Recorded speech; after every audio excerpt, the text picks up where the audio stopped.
Hi everyone, this is Zubair. In this clip, I want to focus on online or distance education and give you an overview of that.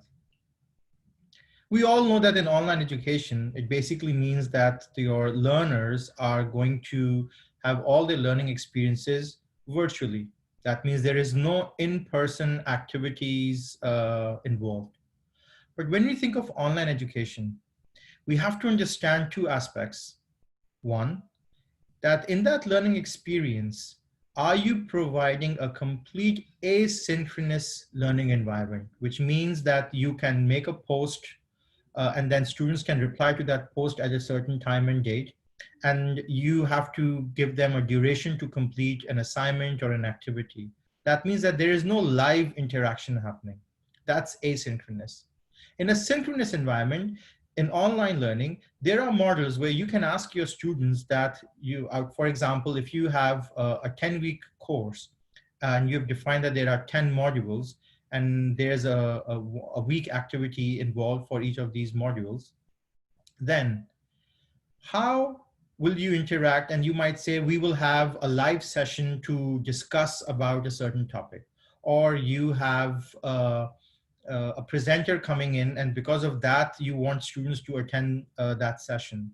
Or there could be a group assignment or an activity that requires students to then come together at a certain day and time.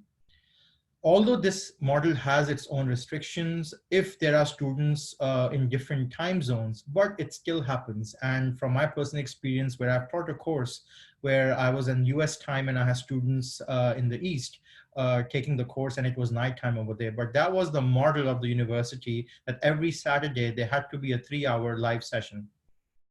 So in an online experience, you do have synchronous and asynchronous experiences.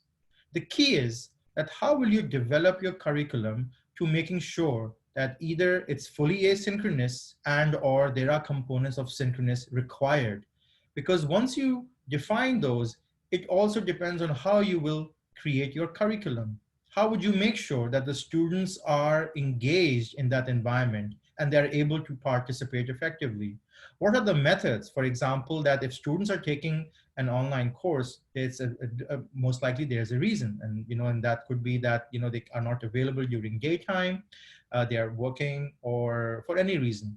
So if they can't join a live session, which is mandatory, then what are the options for them to then compensate for it, if that's the case? Because in my experience, irrespective of the situation, if the pedagogy of that course says that you have to have live sessions on certain days or times, like in my, as I shared that it was a mandatory course where every Saturday I had a 3-hour live session for an online course.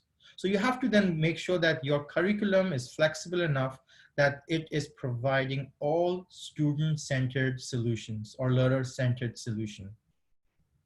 Obviously, in order to make this work, technology plays a very, very important role.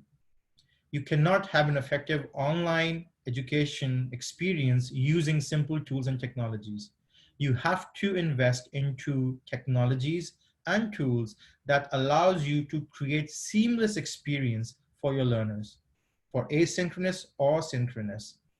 And with current techniques, you need to incorporate ways of adding gamification, simulations, virtual labs. All these components have to be added in order to really give an experience that can allow students, if they are working towards a 4-credit solution, then obviously there are requirements and you have to meet those.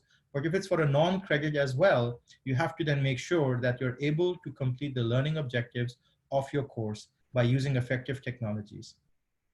I hope you find this useful. Thank you.